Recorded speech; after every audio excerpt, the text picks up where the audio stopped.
In our news headlines this afternoon, the Anambra State Commissioner for Education, Professor Ngozi Chuma-Ude, has warned churches located near schools against distracting and disturbing academic activities with excessive noise. The federal government and the Academic Staff Union of Universities ASUU have signed a new agreement aimed at improving the quality of the university education system and ensuring stability. The Delta State Governor Sheriff Oborowori has approved a minor cabinet reshuffle involving the redeployment of some commissioners. And Nigeria's Super Eagles have lost 4-2 in a penalty shootout to host nation Morocco at the 2025 Africa Cup of Nations. Now, the details of the news. The Anambra State Commissioner for Education, Professor Ngozi Chuma-Ude, has warned churches located near schools against distracting and disturbing academic activities with excessive noise. Chuma-Ude gave this warning yesterday while expressing displeasure over a reported case of noise pollution said to be disrupting academic activities in a private school in Onitsha. The commissioner was responding to a petition submitted to her office by the proprietress of the school, Lady Ngozi Ude, against Divine Dominion Prophetic Ministry Onitsha, located directly opposite the school premises. According to the petition, the church generates excessive noise, particularly on Tuesdays, when services are said to run from 10 a.m. to 4 p.m. The petitioner said the noise has consistently distracted students and teachers, severely disrupting teaching and learning during official school hours, adding that despite several verbal appeals to the church leadership, the situation has remained the same. The commissioner called on religious institutions to ensure that noise generated from their premises was properly contained, especially when schools are located within hearing distance, while noting that the school in question existed long before the church moved into the area.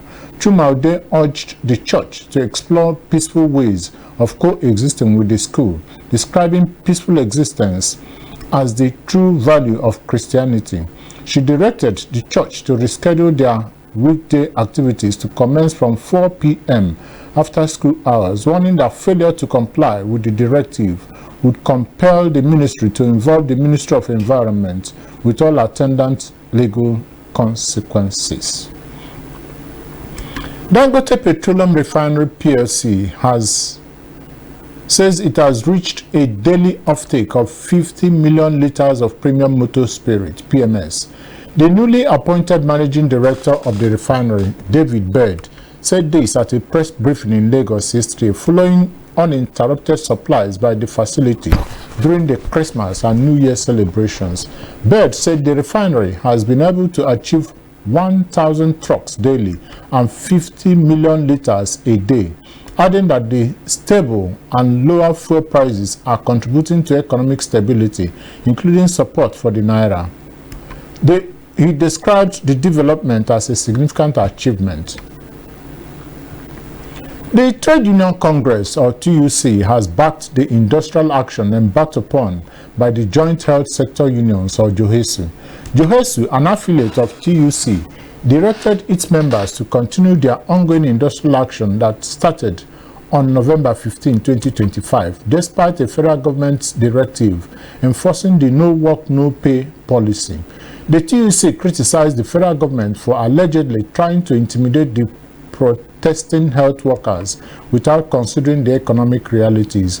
In a statement released yesterday, jointly signed by its president, Festus Osifo, and Secretary General N.A. Toro, the Trade Union Congress described the no work, no pay directive as unacceptable and said it undermined ongoing negotiations between the government and health sector unions. According to the Congress, the stoppage of salaries of JOHESU members would worsen the hardship faced by health workers amid rising inflation, fuel price increases, and broader economic challenges. The TUC warned that failure by the ministry to reverse the decision within the stipulated period would force the Congress to mobilize workers across sectors for collective action. No fewer than 17 tricycles and 2 petrol tankers have been destroyed in 2 separate fire incidents at filling stations in Kano State on Tuesday. The public relations officer of the Kano State Fire Service Saminu Abdullahi confirmed the incidents in a statement issued yesterday. Abdullahi said the first fire occurred at about 8:45 p.m. at AA Ayagi filling station, Kanye, along Gwarzo Road in Kabo local government area of the state. He said the inferno occurred while the tanker was offloading petrol. Abdullahi said the second incident occurred at Al Wahida Nigeria Limited filling station at Rimin Kebe Kashan Kwalta in Nasarawa local government area, involving a petrol tanker belonging to B.A. Bello Company with registration number KHX29XA, which was conveying about 45,000 liters of petroleum products.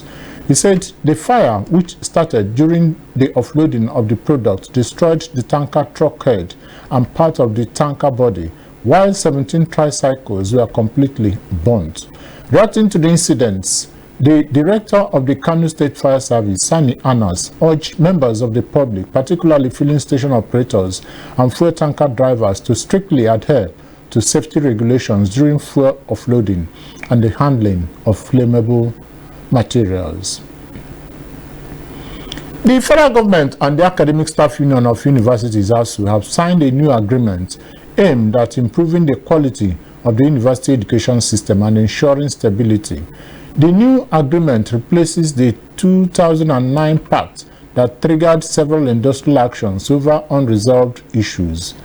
The signing and unveiling of the agreement took place yesterday at the Tertiary Education Trust Fund, or TET Fund, Conference Hall in Maitama, Abuja. The ceremony was attended by several dignitaries, including the Minister of Education, Dr. Maruf Alausa, and the Minister of State for Education, Professor Suwaiba Ahmed. Speaking at the unveiling of the agreement, ASU President Prof. Chris Piwuna said that despite the union's history with the federal government, it remained optimistic that things will be different this time. He expressed hope that the union, that's ASU, will not need to issue a strike threat before the federal government implements the agreement reached by both parties. Governor Sheriff Oborowori of Delta State has approved a minor cabinet reshuffle involving the redeployment of some commissioners.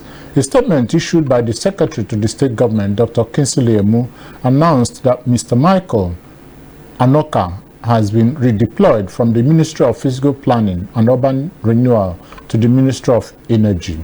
According to the statement, Mr. Sunday Tatobuzogu has been moved from the Ministry of Energy to the Ministry of Physical Planning and Urban Renewal, while Mrs. Rose Ezewu has been redeployed from the Ministry of Secondary Education to the Ministry of Primary Education.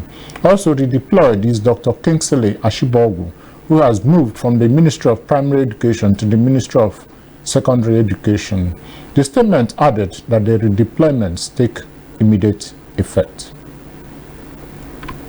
Another news from Delta State. The state governor, Sheriff Oborowori, has presented 65 brand new sports utility vehicles, or SUVs, to traditional rulers across the state, a move he described as a strategic investment in grassroots governance. The presentation held at the Government House, Asaba, saw 60 Toyota Prado SUVs and 5 Toyota Land Cruiser vehicles handed over to royal fathers drawn from various parts of the state.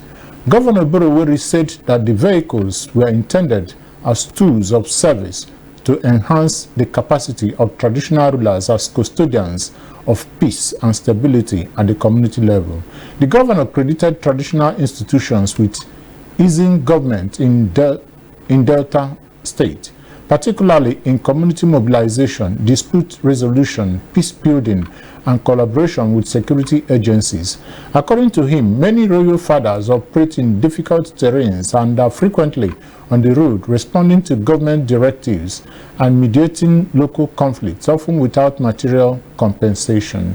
In a vote of thanks, the chairman of the Delta State Council of Traditional Rulers and Oroje of Okpe Kingdom, His Royal Majesty Major General Felix Mojapero, retired, Urwe the First, said the presentation was a timely and symbolic intervention that would strengthen grassroots governance and peace building across Delta State.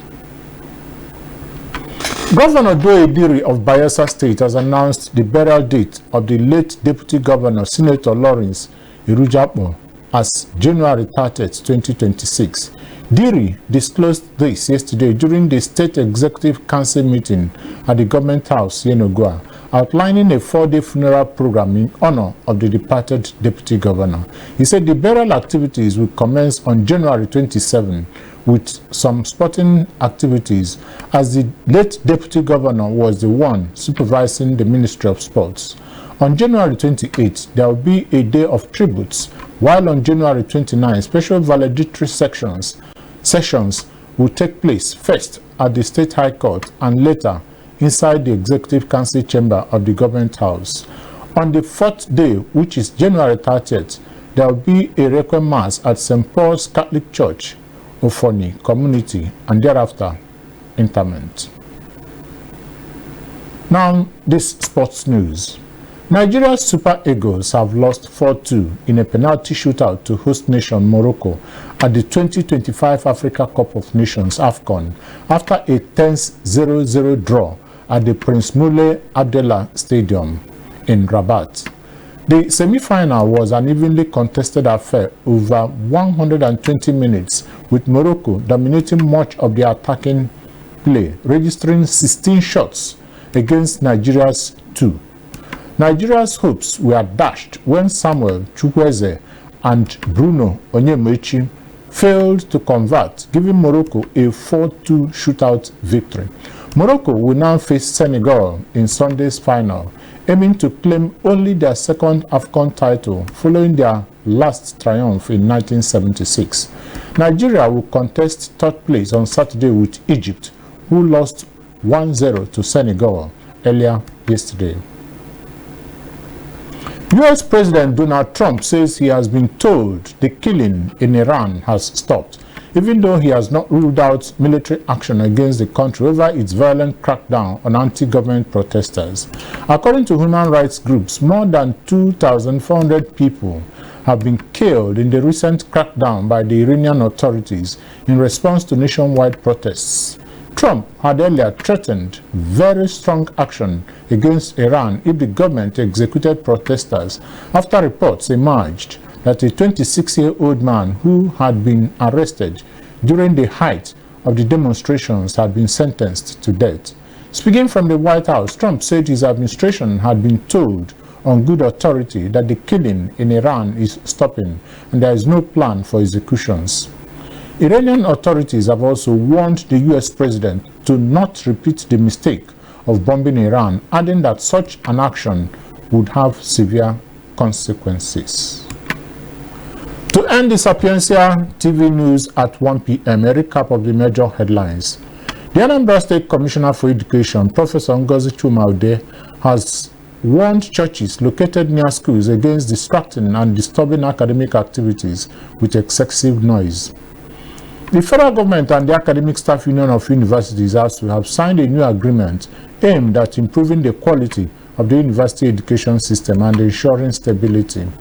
The Delta State Governor Sheriff Oborowori has approved a minor cabinet reshuffle involving the redeployment of some commissioners.